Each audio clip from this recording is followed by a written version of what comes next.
Hello everyone, this is doctor Amit Tripathi. आज हम पढ़ने जा रहे हैं BNS 041 का chapter number block number 1 in chapter number 2 health care planning and organization of health care at various level. हम शुरुआत करते हैं इसका इंट्रोडक्शन में लिखा हुआ है, 2 पॉइंट्स लिखे हुए हैं। नेशनल हेल्थ प्लानिंग किस तरीके से आती है इसके देखिए। Orderly process for defining community health problems. एक ऑर्डरली प्रोसेस होता है, एक मतलब सिलसिलेवार एक प्रोसेस होता है जिसको सबसे पहले कम्युनिटी हेल्थ की प्रॉब्लम्स को डिफाइन करता है।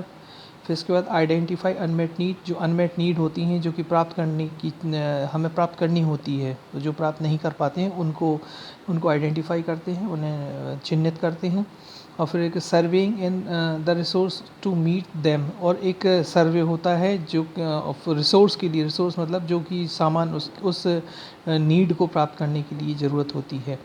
Establishing the priority of the goal, जो प्रायोरिटी ऑफ द गोल की इस्टेब्लिशमेंट करते हैं, कौन सी चीज़ पहले करनी है, कौन सी चीज़ बाद में। इसके सब के बारे में डिटेल में आप साइकिल में पढ़ेंगे नेक्स्ट स्लाइड में, तो और डिटेल में पता चल जाएगा। अभी जस्ट डेफिनेशन देख लीजिएगा।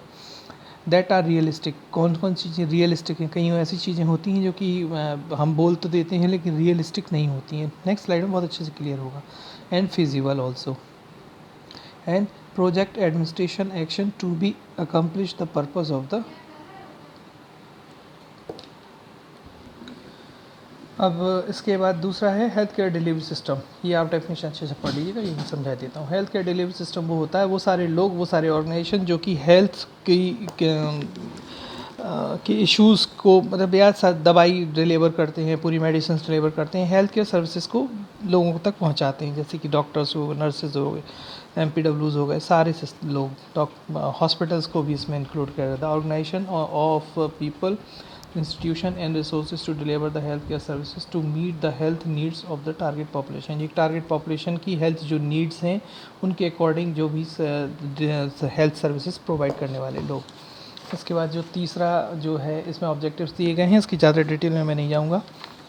चौथा जो अभी हम बात कर रहे थे हेल्थ केयर प्लानिंग की, इसका full detail national health planning किस तरीके से, फुल डिटेल हम इसमें पढ़ने वाले हैं, इसमें आपको पूरा समझ में आ जाएगा। सबसे पहले क्या होता है, आइडेंटिफाई द अनमेट नीड। सबसे पहले प्रॉब्लम सॉल्विंग में होता क्या है कि सबसे पहले एक प्रॉब्लम होती है कि जैसे मान लीजिए कोरोना आई, ठीक है, ये कोरोना से नहीं, नॉर्मली समझिएगा हम कोई भी प्रॉब्लम होती है एक पर्टिकुलर कम्युनिटी की, तो हम उस प्रॉब्लम किस तरीके से सॉल्व करेंगे, उसके लिए सबसे पहले हम करेंगे हम नीड पता करेंगे उस एरिया की कि क्या उसकी नीड्स हैं, उनको आइडेंटिफाई करेंगे, उन्हें लिस्ट डाउन कर लेंगे, ये कमियां हैं, ये नीड्स हैं इस कम्युनिटी की, उनको ये चीज़ें फैसिलिटीज़ चाहिए। जैसे एक हॉस्पिटल को ही ले लें, हॉस्पिटल में क्या क्या हमको नीड्स हैं, उन सब चीज़ को हम सबसे पहले आइडेंटिफाई करेंगे।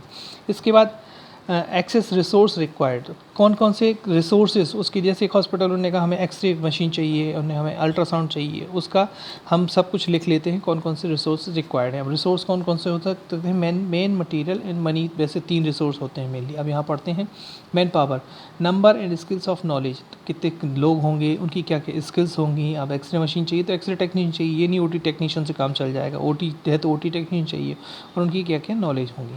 मनी बट नेचुरल है, इंपॉर्टेंट पॉइंट है। मटेरियल इंक्लूडिंग टेक्नोलॉजी, मटेरियल जानती हैं, कुछ भी हो सकता है। Time, match resources with objectives, जो हमारे ऑब्जेक्टिव्स हैं, अब हमारा ऑब्जेक्टिव है OT हमें इस्टेब्लिश करनी है, तो हमें उसी के अकॉर्डिंग सारे रिसोर्सेज चाहिए होंगे। ये नहीं कि एक्सरे मशीन रख दी और कह दिया जो OT की रिक्वायरमेंट थी वो फुलफिल हो गई, ऐसा नहीं हो सकता है। Resource would be wasted if planning is inappropriate. Resources जो हैं, जैसे मान ली हमारी प्लानिंग थी, प्लानिंग इनअप्रोप्रिएट होगी, हमें चाहिए था एक OT बनाना, इस्टेब्लिश करना था, और हमने रिसोर्सेज भेज दिए सारे एक्सरे रिलेटेड, हमने TB की यूनिट खड़ी करने लगी, तो वो बर्बाद हो जाएंगे वो सारे, उनके लिए कोई इनअप्रोप्रिएट हो जाएगा, वही लिखा हुआ है इसमें। इसके बाद क्या होते हैं, हम पहले रिसोर्सेज आइडेंटिफाई कर लेते हैं, फिर उन्हें प्रायोरिटाइज़ करते हैं। प्रायोरिटाइज मतलब एक लिस्ट बना लेते हैं कि क्या पहले करना है, कैसे होगा। और रियल होना चाहिए उस, जैसे हम बात करें एक PSC पे, हम कहें नहीं हमें एक OT इस्टेब्लिश करनी है, तो रियलिस्टिक नहीं है, PSC पे कोई OT नहीं होती है, ठीक है। और फिजिबल मतलब पॉसिबल हो वो चीज़, ऐसा नहीं कि हम कुछ भी डिमांड करने लगे, हम कहें प्राइमरी हेल्थ सेंटर को हम तो कम्युनिटी हेल्थ सेंटर इस्टेब्लिश करना है, तो वो नहीं होगा, ठीक है। अब देखिएगा इस तरीके से, list order of important, cloud depend on, किन किन चीज़ों पे लिस्ट बनेगी। Magnitude of mortality and morbidity, magnitude मतलब कितने लोगों की बीमार पड़ रहे हैं और कितने लोग की मृत्यु हो रही है, उसके अकॉर्डिंग ये हम प्रायोरिटाइज़ करेंगे अपने गोल को, अपनी रिसोर्सेज को, कि भाई जहाँ ज़्यादा मृत्यु हो रही है, ज़्यादा लोग बीमार पड़ रहे हैं, वहाँ रिसोर्सेज पहले दिए जाएंगे। एज ग्रुप के अकॉर्डिंग भाई वल्नरेबल एज ग्रुप को पहले दिया जाएगा, बच्चों को और बूढ़ों को। अगर कोई चीज़ कम है, जैसे वैक्सीन्स अगर मेडिसिन अगर कम है, तो सबसे पहले उनको दी जाएगी जो कि वल्नरेबल एज ग्रुप में, जैसे कि सबसे पहले 16+ वालों को दी गई थी। फाइनेंशियल कंस्ट्रेंट, भाई हमारे पास पैसा कम है तो उस हिसाब से हम पहले देखेंगे कि किस किस तरीके से कहाँ उपयोग के हिसाब से पैसा दिया जाए, हर किसी को नहीं देने को बैठ जाएंगे हम लोग। ईज़ ऑफ एक्शन का मतलब जहाँ बहुत इजीली हम एक्शन ले सकें, ये नहीं कि हम मतलब हिली एरिया में पहले पहुँचाने की कोशिश कर रहे हैं, जबकि जो प्लेन एरिया वहाँ देर में दे रहे हैं, और प्लेन एरिया में हम जल्दी एक्शन ले सकते हैं और हिली एरिया में समय लगेगा, और तो इसलिए हम उसको भी देखेंगे। कम्युनिटी इंटरेस्ट और प्रेशर, कम्युनिटी का कितना इंटरेस्ट है, वो वैक्सीन लेना ही नहीं चाह रहे, हम वहाँ बहुत सारी वैक्सीन भेज रहे हैं, कोई मतलब नहीं है उसका। और प्रेशर पर्टिकुलर वो उनकी तरफ से जो प्रेशर आ रहा है वो पता चला वो सारे लगवाने के लिए बहुत दवा डालें, तो हम जल्दी उनको दे देंगे। पॉलिटिकल कमिटमेंट, कभी कभी पॉलिटिकल कमिटमेंट होता है, वहाँ के सांसद विधायक कहने लगते हैं नहीं हमारे यहाँ के लोगों को सबसे पहले ये चीज़ मिलनी चाहिए, तो हमें उसके हिसाब से उसको देना होता है। इसके बाद टेक एडमिनिस्ट्रेटिव एक्शन, ये गोल होने के बाद एडमिनिस्ट्रेटिव एक्शन मतलब एडमिनिस्ट्रेशन किस तरीके से एक्शन लेता है उसके बारे में। List of administrative actions needed, कौन कौन सी चीज़ें हैं जो कि एडमिनिस्ट्रेटिव एक्शन के लिए नीड होती हैं। Each stage, cost, timeline, action required, output expected, जिसकी कॉस्ट होती है, कॉस्ट के हिसाब से पैसे के हिसाब से एक टाइमलाइन होता है कि इतने दिन में इस काम करना है। एक्शन रिक्वायर्ड, इस काम को फिनिश करने के लिए क्या क्या एक्शन की ज़रूरत होगी, और आउटकम क्या एक्सपेक्टेड होगी। ये हम पहले से पता करते हैं कि भाई जैसे मान लिया हमने कोरोना की वैक्सीन दी, तो हमारा आउटकम ये है कि हमारे पूरे एरिया में एटलीस्ट 80 to 90% लोगों को वैक्सीन लग जाए और कोरोना का स्प्रेड कम हो जाए। ठीक है। ऑर्गेनाइजेशनल स्ट्रक्चर का मतलब होता है कौन किसको रिपोर्ट करेगा, मतलब जैसे कि वैक्सीन अगर जाएगी तो किसके हाथ में जाएगी, फिर किसको और मिलेगी, कौन व्यक्ति लगाएगा, किस कोल्ड चेन कौन मेंटेन करेगा, इस तरीके से पूरी एक हिरार्की होती है, कौन किसको सुपरवाइज करेगा, वही है organization structure. Role and responsibility of designated and accountable, बताई दी मैंने, रोल एंड रिस्पॉन्सिबिलिटी कौन क्या करेगा उसकी एक पर्टिकुलर लिख के देते हैं कि भाई आपका ये काम है, आपका ये काम है, आपका ये काम है। कभी वैसे तो नॉर्मली होता है, लेकिन कभी कोई नेशनल इमरजेंसी आ जाती है तो उसमें भी अलग से ड्यूटीज़ लगती हैं, तो बता दिया जाता है कि आप इस चीज़ के लिए भेजे जा रहे हैं। ठीक है। Selection, training, motivation and supervision of man power, सबसे पहले जो मैन पावर है पर्टिकुलर, जैसे मान लीजिए कोरोना की ड्यूटी लगा रही है, तो सबसे पहले ये देखे जाएंगे कि ये व्यक्ति उस काम के लिए कर सकता है कि नहीं, फिर उसको ट्रेन करेंगे, अगर उसकी कोई कमी है उनको मोटिवेट करेंगे कि यू कैन डू इट, आपको करना है ये। फिर उसको सुपरवाइज़ करेंगे कि भाई ये व्यक्ति में कोई कमियां तो नहीं है उसके काम में, तो हम उसको फिर बार बार उसको करेक्टिव एक्शन लेते हुए उसको समझाएंगे। इसके बाद है मॉनिटरिंग एंड इवैल्यूएशन, मॉनिटरिंग देखना बार बार व्यक्ति को, इवैल्यूएशन अगर कोई कमी है तो उस चीज़ को एवेल्यूएट करके उसको करेक्टिव एक्शन लेना। Monitoring, day to day follow up of activities, per day हम फॉलो अप करेंगे एक्टिविटीज़ का, कहीं कोई दिक्कत तो नहीं आ रही है तो उसको हम करेक्ट करेंगे। अलाउ फॉर करेक्टिव एक्शन, समझ में ही आ गया। Evaluation, mostly concern with financial outcome, evaluation मतलब देखेंगे कि हमारा पैसा कितना खर्च हो रहा है पर्टिकुलर इसमें और बचाने की कोशिश की जाती है, फाइनेंस से रिलेटेड है इसका इवैल्यूएशन का मतलब यहाँ पे। Allow for reallocation of the priorities और resources if health need changes, अगर हेल्थ नीड चेंज हो रही है पर्टिकुलर उस एरिया में, पहले कोरोना ज़्यादा फैल रहा था अब नहीं फैल रहा है, तो हम उसको फिर से दोबारा देखेंगे कि हमें यहाँ पे ऑक्सीजन जाके सिलेंडर ज़्यादा भेजने हैं या यहाँ भेजने हैं, जहाँ ज़्यादा होगी प्रॉब्लम हम बार बार इसको देखते रहेंगे, ये नहीं कि पहले वहाँ थी और आज की डेट में नहीं, हम फिर भी सिलेंडर की सप्लाई वहाँ ज़्यादा दिए हैं। ठीक है, इस चार्ट को याद कर लेना और इसको समझने की कोशिश करना, ये आएगा इसमें से कुछ ना कुछ, और इसी के कंसर्न में ये पूरी डेफिनेशन थी। अब आप इसको पढ़ेंगे कि ऑर्डरली प्रोसेस है, एक क्रमबद्ध तरीके से एक प्रोसेस है जो कि कम्युनिटी की प्रॉब्लम्स को पहले से बताती है और आइडेंटिफाई करती है उनकी अनमेट नीड, जो कि नीड ज़रूरत है उनकी। जैसे मान लीजिए कोरोना के आस्पेक्ट में बात करें, आज भाई उनकी प्रॉब्लम है, कोरोना स्प्रेड हो रहा है, ऑक्सीजन की डिमांड है, ऑक्सीजन की अनमेट नीड है, ऑक्सीजन नहीं है उनके पास, सर्वे करेंगे रिसोर्सेज का कि भाई ऑक्सीजन सिलेंडर नहीं है, कंसनट्रेटर नहीं है, तो वो क्या किसे हम दे सकें उन्हें। इस्टेब्लिश प्रायोरिटी गोल सबसे पहले करेंगे, भाई किस जहाँ पे ज़्यादा पेशेंट्स हैं वहाँ पे जल्दी भेजना है। रियलिस्टिक है, रियलिस्टिक का इन द सेंस कि उन्होंने कह दिया कि हमारे ऑक्सीजन प्लांट लगा दीजिएगा पीएससी पे, जो कि पॉसिबल नहीं है, कंसनट्रेटर ही देना पड़ेगा हमें, और सिलेंडर्स भेज सकते हैं और डिस्ट्रिक्ट हॉस्पिटल में इस तरीके की फैसिलिटीज़ दे सकते हैं। ठीक है, इस तरीके से देख लीजिए बात। अब नेक्स्ट स्लाइड में आते हैं। Health care delivery system in India. Health care delivery system बहुत इंपॉर्टेंट क्वेश्चन है, कभी भी इससे आ जाता है, अभी भी आया था जहाँ तक क्वेश्चन इससे, टर्सरी लेवल प्रिवेंशन शायद आया था, एग्जैक्टली याद नहीं है, आप देख लीजिएगा। India health care system is required in 5 major sector, 5 major sector हैं, ठीक है। ये 5 भी याद करना है और सेक्टर्स भी याद करने हैं, कौन कौन सा अपेक्स है ये भी याद करना है। देखिएगा, पब्लिक सेक्टर, पब्लिक सेक्टर मतलब यही गवर्नमेंट वाला। प्राइवेट सेक्टर मतलब private hospital. Indigenous system of medicine मतलब आयुष वाला सिस्टम। वॉलंटरी हेल्थ एजेंसीज, बहुत सारी एनजीओज होती हैं, उनके बारे में बात की जा रही है। नेशनल हेल्थ प्रोग्राम्स, जानती हैं कौन कौन से प्रोग्राम्स चलते हैं, ठीक है। NRHM हेल्थ केयर स्ट्रक्चर, इनको 3 उसमें बांटा गया है, गवर्नमेंट स्ट्रक्चर की बात कर रहे हैं, आप ध्यान कीजिएगा इसको।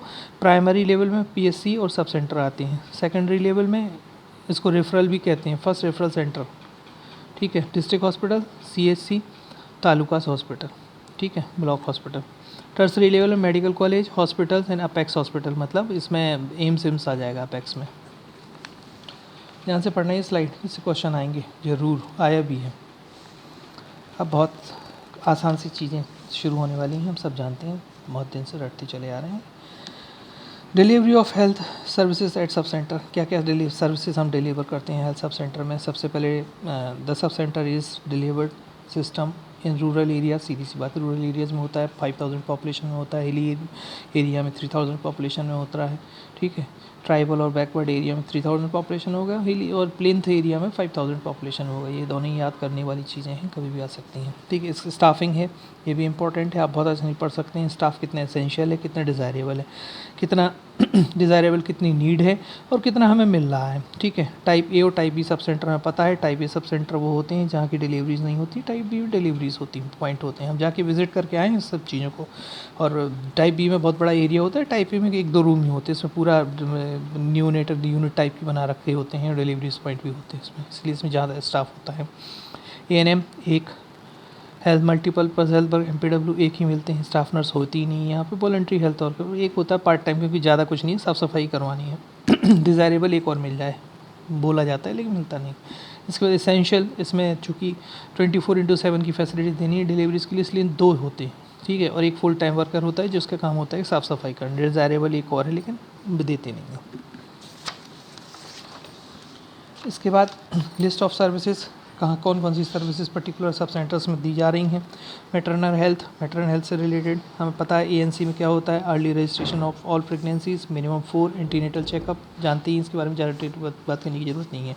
एसोसिएटेड सर्विसेज, जनरल एग्जामिनेशन होगा, आयरन फॉलिक एसिड सप्लीमेंट दिए जाएंगे, फॉलिक एसिड फ्रॉम कहाँ से 12-20 से शुरू हो जाएंगे।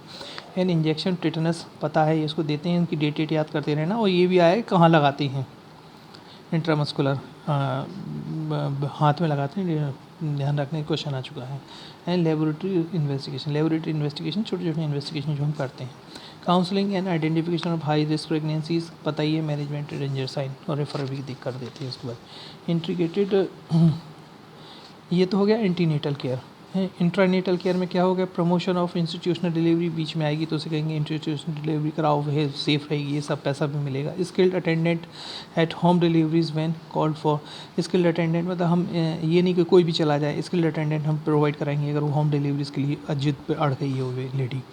अप्रोप्रिएट एंड टाइमली रेफ़र, अगर जल्दी हमें लगा कि ये तो हाई रिस्क प्रेगनेंसी की तरफ जा रहा है तो हम उसको टाइमली रेफ़र कर देंगे। पोस्ट नेटल केयर अब हो चुका है।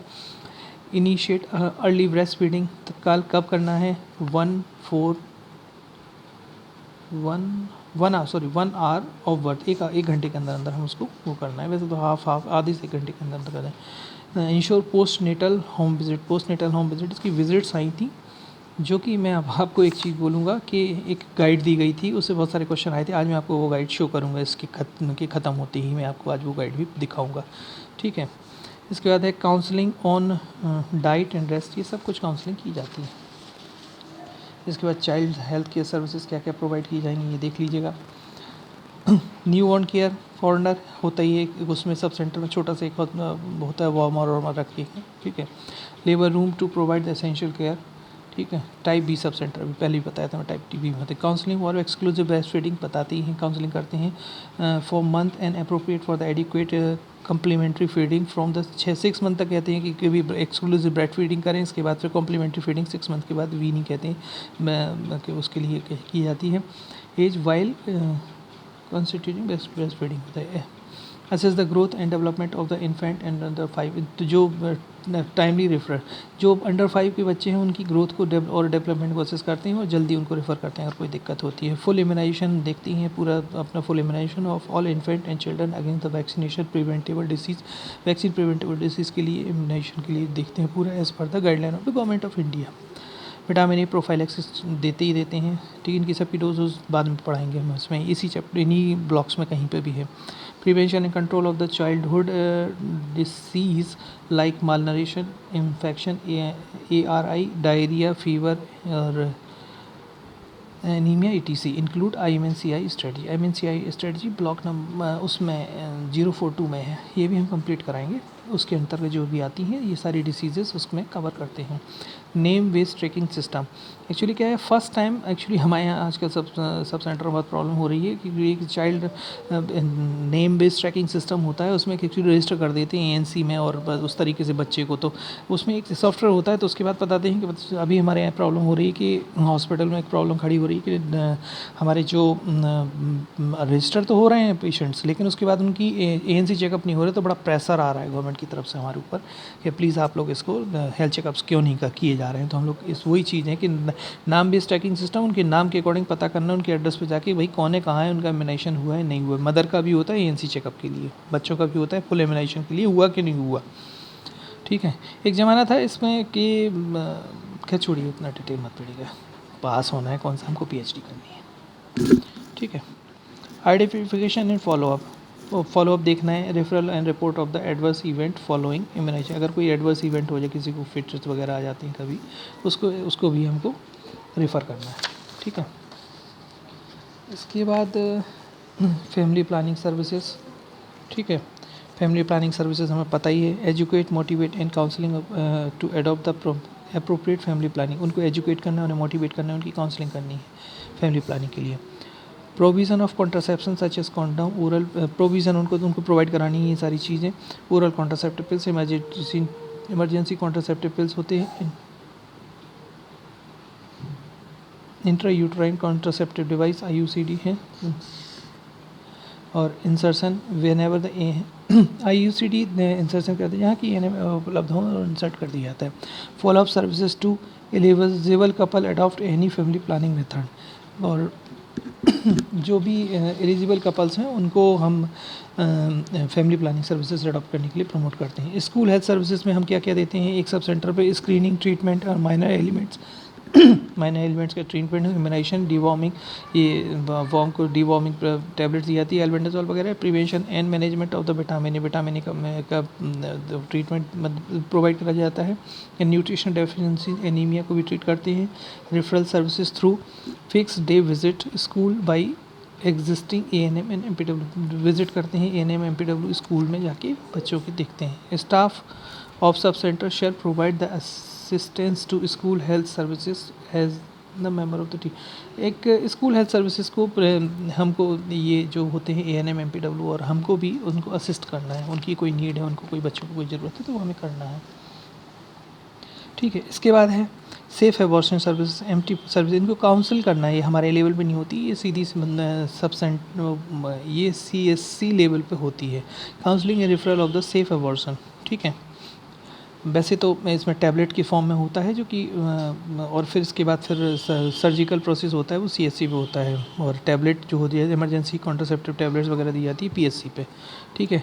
इसको नेक्स्ट 042 में बहुत डिटेल में दिया गया है, ठीक है। सब चैप्टर एक दूसरे से लिंक हैं, आप जब ज़्यादा पढ़ लेंगे तो अपने आप एक दूसरे से लिंक आपको समझ में आने लगेगी।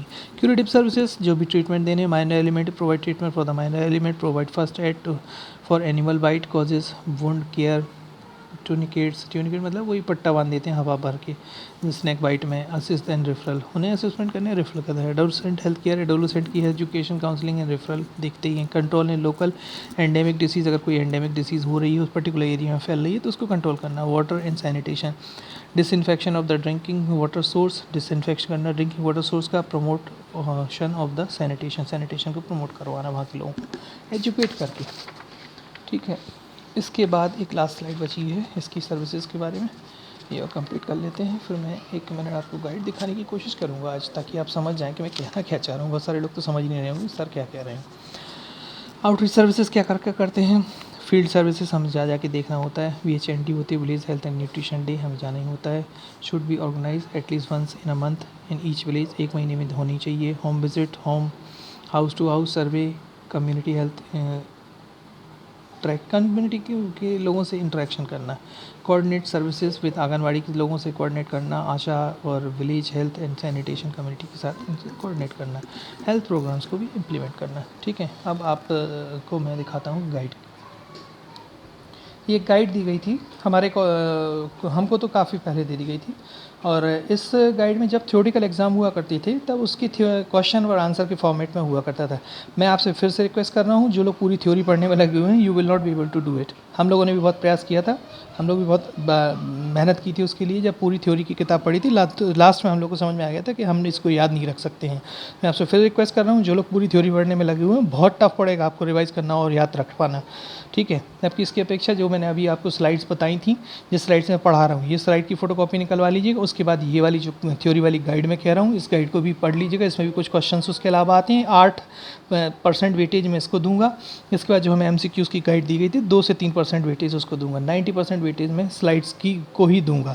इन सबको कंप्लीट करने के बाद कहीं समय बचे तो आप वो जो पूरी बुक हैं, जो पूरी रामायण वाली बुक है, उसको पढ़ सकते हैं, अदरवाइज़ आप उसको याद नहीं रख सकते। ठीक है, चलिए हम चलते हैं इसमें। Short question, define the national health planning. National health planning को डिफाइन कीजिएगा, मैंने बता चुका हूँ, आप पूरी साइकिल है उसकी।